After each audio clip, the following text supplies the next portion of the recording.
नमस्कार, मी सविता कुलकर्णी. नागपूर न्यूज 24मध्ये यावेळेस आमच्यासोबत भारतीय जनता पार्टीचे आमदार विक्रांतजी पाटील सध्या आमच्यासोबत जोडलेले आहे. सर, काय सांगणार? सिडकोचं प्रकरण आपण खूप सभेमध्ये मांडता आहे, याला कधीपर्यंत न्याय मिळणार?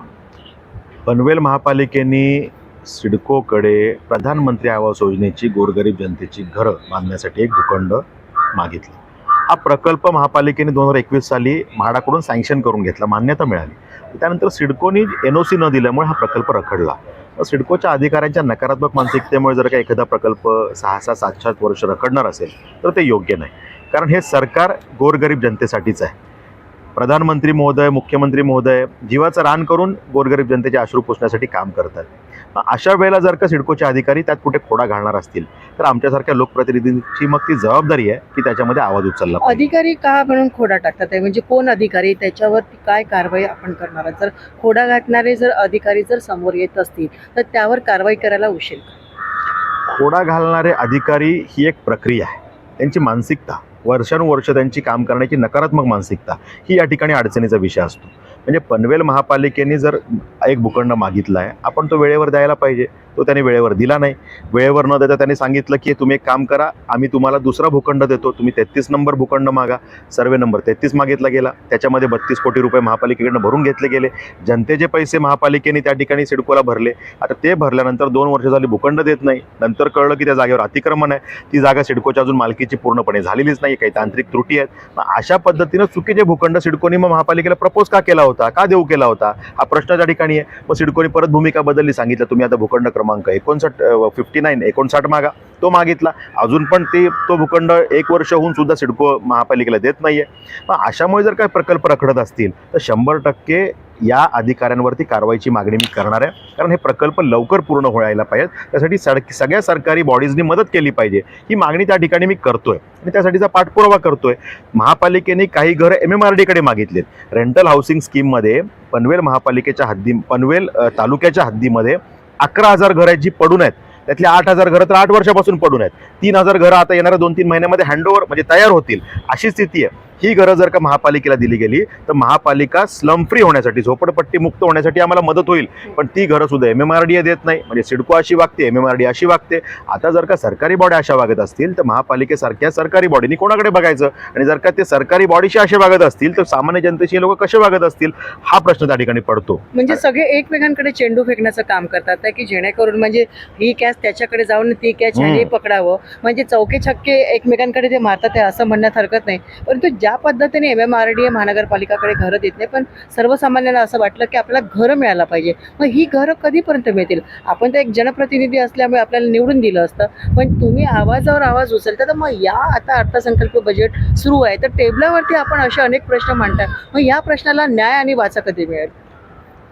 प्रत्येक जनतेच्या प्रश्नाची सोडवण्याची एक प्रक्रिया आहे. काही प्रश्न निवेदन देऊन सुटतात, काही प्रश्नांना तुम्हाला थोडा संघर्ष करावा लागतो, काही प्रश्नांना विनंती करून सुटतात, काही प्रश्नांना तुम्हाला वेगळी भाषा बोलावी लागते. त्यामुळे प्रश्नाचं स्वरूप जसं असेल त्या पद्धतीने आपल्याला वागावं लागतं. हा प्रश्न जर का 6 वर्षापासून प्रलंबित आहे तर ह्याच्यामध्ये कुठंतरी खूप गुंता झालेला असतो. त्यामुळे ती एक गाठ व्यवस्थित सोडवावी लागते. त्यामुळे या विषयामध्ये पाठपुराव्याची गरज आहे. सभागृहात हा विषय मी मांडतोय, त्यातनं जो पाठपुरावा करावा लागेल तो आम्ही करतोय. ह्यासाठी बैठका घ्याव्या लागल्या त्या आम्ही घेऊ आणि यातनं मार्ग नक्की काढू. आणि त्यासाठी इतके दिवस सर का लागतात? तुम्हाला वारंवार संघर्ष करावा लागतं आणि तुमच्या हातात काही चित्र सुद्धा दिसतात आहे की हे चित्र जे आपण आहे ते काय आहे ते आम्हाला दाखवावं. ही MMRDAची जी मी घरं म्हटली की 11,000 घरं पनवेल तालुक्याच्या हद्दीत आहेत. अशा प्रकारची घरं आहेत की जी 8 वर्षापासून पडून आहेत. त्या MMRDAनी ह्या घराचं एवढी दुर्दशा करून ठेवली आहे की ही घरं जर का पूर्वी महापालिकेला दिली असती तर ती गोरगरीब जनतेच्या उपयोगी आली असती आणि त्या ठिकाणी त्याची डागडुजी नीट राहिली असती. आता डागडुजी पोटी त्या ठिकाणी करोडो रुपये खर्च करावे लागणार आहेत. मग अशी घरं पडून ठेवण्यात काय लॉजिक आहे? MMRDAला जेव्हा महापालिका विचारते की तुम्ही घरं का अशी ठेवली आहेत, आम्हाला द्या, तर ते सांगतात की ह्या घरांसाठीचं आमचं प्रयोजन काहीतरी वेगळं आहे. ही अशी अवस्था आहे. मग जर का प्रयोजन तुमचं वेगळं आहे तर 8-8 वर्ष घरं पडून काय आहेत? 8 वर्ष तुम्ही का अशी आयडल पडून ठेवली घरं? हा प्रश्न आमचा आहे. आणि त्यामुळे ही घरं महापालिकेला तात्काळ मिळावी यासाठीचा आमचा प्रयत्न आहे. आणि जे लोक ह्या दिरंगाई करतात त्याच्यावरती कारवाईचा सुद्धा आमचा प्रयत्न आहे. त्यामुळे ह्या दोन्ही विषयांना आम्ही काम करू. जसं आपण विचारलं की ह्या विषयाला दिरंगाई का होते, मी ह्या अधिवेशनात पहिल्यांदाच हा प्रश्न घेतलेला आहे. हा प्रश्न प्रलंबित खूप कालावधीपासून आहे, पण माझ्याकडे विषय आल्यानंतर ते नक्की काय, हा प्रश्न कुठे अडकलाय याचा अभ्यास करून हा प्रश्न मी मांडलेला आहे. त्या पूर्वीच्या अधिवेशनात जे विषय मी सिडकोचे किंवा दुसऱ्या अथॉरिटीचे मांडले त्याला न्याय मिळाला आणि ते प्रश्न सुटलेले आहेत. त्यामुळे आताचा हा वेगळा प्रश्न आहे, त्याला घेऊन मी संघर्ष करतोय. लवकरच न्याय मिळेल ही अपेक्षा आहे. आणि हे सांगा की हे जे घर आहे हे कोणाच्या घशात असतील, म्हणजे कोणाकडे असतील हे, म्हणजे कोणी म्हणत कोणी ठेकेदाराकडे आहे की कोणी आमदारांकडे आहे, म्हणजे अजून कोणाकडे नाही, ही आहे? जी MMRDA ची रेंटल हाऊसिंग स्कीम मध्ये 3चा FSI हा बिल्डरला दिला गेला आणि 1च्या FSI ची घरं ही गोरगरीब जनतेसाठी बांधली गेली. ती घरं ही कुठेतरी गोरगरीब जनतेला द्यायला पाहिजे होती. शासनाने त्याची लॉटरी करून ती द्यायची असतात.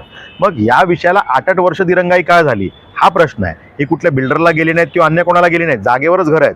8 वर्ष ती वापरली गेली नाहीत, 8 वर्ष ती गरिबांना दिली गेली नाहीत हा प्रश्न आहे. आणि मग ती पनवेल महापालिका मागते, एक बॉडी तुमच्याकडे मागते तर तुम्ही द्यायला पाहिजे होती. MMRDA ती देत नाही, ही अडचण आहे. पण लॉटरी सिस्टम सर केल्यानंतर ही एकेकाच्या घशामध्ये 4-4 फ्लॅट दिसतात. यावर तुम्ही कधी म्हणजे नियोजन म्हणजे कधी मांडलंय का, कधी इन्क्वायरी केलाय का या बाबतीत? अशी एकेकाच्या घशात 4 घरं जायला स्कोप नाही. लॉटरी ही सिस्टम पारदर्शक असते. त्यामुळे लॉटरी केल्यानंतर त्या गोरगरीब जनतेचं घर कुठं नसलं एखाद्या व्यक्तीचं त्यालाच ते घर मिळतं. त्यामुळे ती प्रक्रिया सरकारची आहे ती योग्य आहे. आता फक्त विषय की ही घरं दिलीच का नाही गेली एवढाच मुद्दा आहे. त्यामुळे ती लवकरात लवकर मिळावी, पनवेल महापालिकेला मिळावी, जेणेकरून पनवेल महापालिकेचे रखडलेले प्रोजेक्ट लवकर मार्गी लागतील आणि ही घरं त्यांना वेगवेगळ्या उपयोगासाठी वापरता येईल. या बाबतीत सत्तापक्ष तुमचं ऐकून घेताय की नाही? 100% ऐकून घेते ना. मी तेच सांगतो ना की हा प्रश्न शेवटी आपण मांडणं गरजेचं असतं. सरकार तर आपलं पॉझिटिव्ह करायलाच बसले, काम करायलाच बसले. आपण विषय नीट मांडला, त्यांना समजला की त्याच्यावरती मार्ग निघतो, ते मांडण्याचा मी प्रयत्न करतो. खूप खूप धन्यवाद. Thank you. हे होते आमच्यासोबत विश्रांती पेन्शन संदर्भात एक प्रश्न आहे. पेन्शन